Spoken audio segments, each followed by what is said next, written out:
महान ऋषि अष्टावक्र की कथा। अष्टावक्र दुनिया के प्रथम ऐसे व्यक्ति थे जिन्होंने सत्य को जैसा जाना वैसा कह दिया। न वे कवि थे और न ही दार्शनिक। चाहे वे ब्राह्मणों के शास्त्र हो या श्रमणों के, उन्हें दुनिया के किसी भी शास्त्र में कोई रुचि नहीं थी। उनका मानना था कि सत्य शास्त्रों में नहीं लिखा है। शास्त्रों में तो सिद्धांत और नियम है, सत्य नहीं, ज्ञान नहीं। ज्ञान तो हमारे भीतर है। अष्टावक्र ने जो कहा वह महान अष्टावक्र गीता नाम से प्रसिद्ध है। अष्टावक्र की माता का नाम सुजाता था, जो ऋषि उद्दालक की पुत्री थी। अष्टावक्र के पिता का नाम कहोड़ था, जो वेद पाठी और प्रकांड पंडित थे तथा उद्दालक ऋषि के शिष्य और उनके दामाद भी थे। राज्य में उनसे कोई शास्त्रार्थ में जीत नहीं सकता था। अष्टावक्र जब गर्भ में थे तब प्रतिदिन वे उनके पिता से वेद सुनते थे। एक दिन उनसे रहा नहीं गया और गर्भ से ही कह बैठे, रुकिए, यह सब बकवास है। शास्त्रों में ज्ञान कहाँ? ज्ञान तो स्वयं के भीतर है। सत्य शास्त्रों में नहीं, स्वयं में है। शास्त्र तो शब्दों का संग्रह मात्र है। यह सुनते ही उनके पिता क्रोधित हो गए। पंडित का अहंकार जाग उठा। जो अभी गर्भ में ही है, उसने उनके ज्ञान पर प्रश्न चिन्ह लगा दिया। पिता तिलमिला गए। उन्हीं का वह पुत्र उन्हें उपदेश दे रहा था जो अभी पैदा भी नहीं हुआ। क्रोध में अभिशाप दे दिया, जा, जब पैदा होगा तो 8 अंगों से टेढ़ा होगा। इसीलिए उनका नाम अष्टावक्र पड़ा। पिता ने क्रोध में शरीर को विक्षिप्त कर दिया। उन्हें जरा भी दया नहीं आई। ऐसे पिता के होने का क्या मूल्य जो अपने पुत्र को शाप दे। अष्टावक्र का कोई बहुत बड़ा अपराध नहीं था।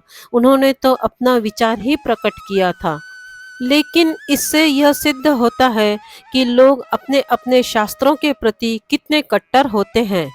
पिता के शाप देने के बाद भी अष्टावक्र पिता भक्त थे। जब वे 12 वर्ष के थे तब राज्य के राजा जनक ने विशाल शास्त्रार्थ सम्मेलन का आयोजन किया।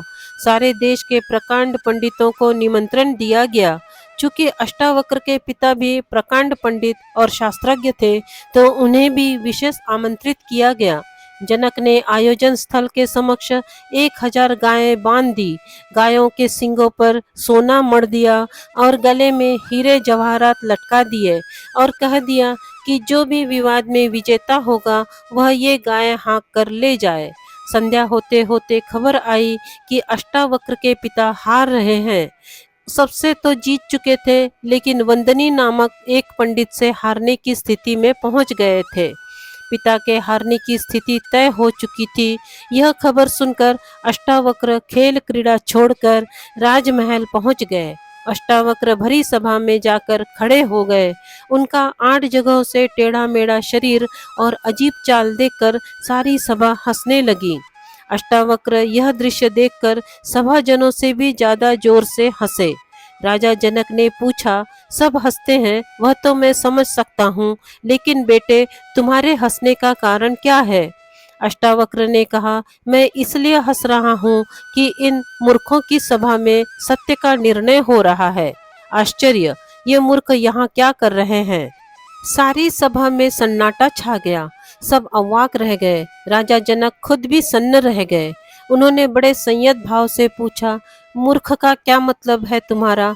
अष्टावक्र ने कहा, सीधी सी बात है, इनको मेरा शरीर ही दिखाई पड़ता है, मैं नहीं दिखाई पड़ता। ये मूर्ख हैं।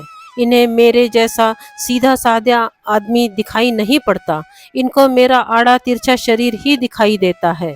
राजन, मंदिर के टेढ़े होने से आकाश कहीं टेढ़ा होता है?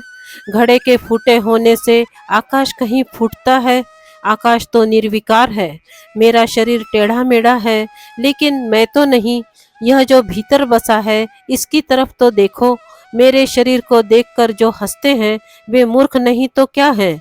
यह सुनकर मिथिला देश के नरेश एवं भगवान राम के ससुर राजा जनक सन्न रह गए।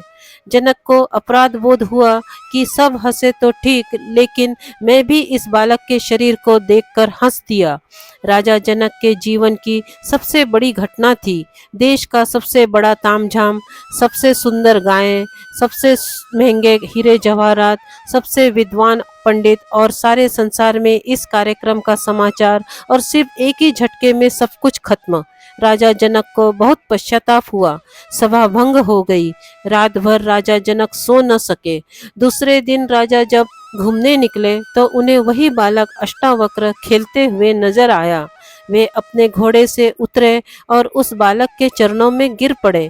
कहा, आपने मेरी नींद उड़ा दी। आप में जरूर कुछ बात है। आत्मज्ञान की चर्चा करने वाले शरीर पर हंसते हैं तो वे कैसे ज्ञानी हो सकते हैं। प्रभु, आप मुझे ज्ञान दो। कहानी का सार: हमें किसी के बाहरी स्वरूप को नहीं देखना चाहिए, बल्कि उसके अंदर के शिव के अंश यानी आत्मा को देखना चाहिए। यदि आपको ये पौराणिक कहानी अच्छी लगी हो तो प्लीज़ इसे लाइक करें, शेयर करें और इस चैनल को सब्सक्राइब करें। धन्यवाद।